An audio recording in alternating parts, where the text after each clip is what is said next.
like to say that in a moment of listening, you strike me an honest and a generous man. Well, thank you. That's very kind.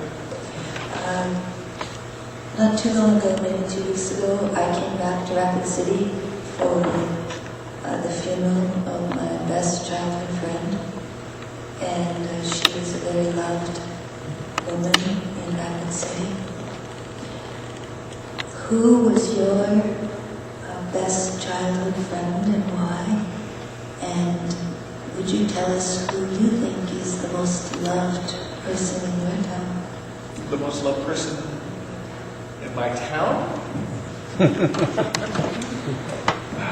That's a great question. The all-time best friend would be Carl Freed from junior high school. We're still pals, except that he was in New York.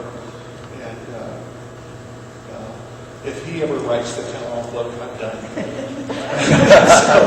so that's one relationship that I would definitely maintain. The most loved person in my town, I would say, would have to be somebody that would fall under that bizarre category of love-hate, but the hate part is just more of what a bizarre character. Nobody will ever understand this individual. But in Long Beach, California, it used to be the Navy town. We had the largest Navy base on the West Coast, which unfortunately was closed down. After World War II, most of the Navy folk at the base decided to make Long Beach their home. And as a matter of fact, I would say easily 80-90% of them were from right around here, between the Dakotas, Iowa, Minnesota. I mean, solid Midwest, good old American stock. And so that, I think that people would be surprised if they came out from South Dakota and came into Long Beach and be rather amazed at similarities with the mores and principles of Long Beach. It's very Midwestern. But for such a large city, somebody sneezes on the west side of town, and within 5 minutes, someone from the east side is calling and saying, "Oh my God, I heard you were sick." You know, that type of thing. Well, we have all sorts of interesting folks, and I think that one of the most loved persons, it's not going to mean anything to you guys, but this is a guy who is probably, no one really knows how old he is. He's got this monster beard, kind of like Santa Claus. His name is Ski Densky. And he is, I think, the most patriotic person I've ever met on the planet, for any country. He is famous for flying the world's largest American flag at his residence. And it still holds the record of being the largest American flag. He makes bumper stickers for a living. He is just off-the-wall bizarre. And I first met him when I became a city council member, and he was one of those council members. I wish Malcolm was here, because I know that Malcolm, that there are people that he knows only from city council because he can set his clock by the fact that they're going to show up every council meeting and they're going to talk. And that was Ski Densky. and every city has one of you. And I think it is much of a, oh God, here comes Ski again type of attitude that exists. Everyone has this universal love for the guy. And if anything were to, if he were to be missing more than 2 days, I think the city would go on full flare. So I hope that answers your question. I don't know if it was... I love your answer.